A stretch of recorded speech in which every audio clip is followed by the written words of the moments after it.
In diesem abschließenden Video wollen wir die Wasserfilteranlage, die AS5000FF, in Betrieb nehmen.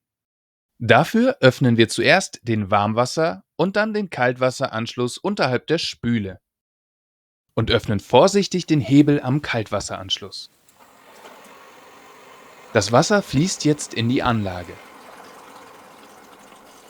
Sofern kein Wasser austritt, kann als nächstes der Netzstecker in die Steckdose gesetzt werden. Damit die Anlage jetzt gefiltertes Wasser produzieren kann, öffnen wir den kleinen Hebel am Dreiwegewasserhahn. Über den großen Hebel können wir überprüfen, ob Warm- und Kaltwasser richtig funktionieren. Bevor wir das erste Wasser trinken, lassen wir es dreimal für ca. 30 Minuten laufen.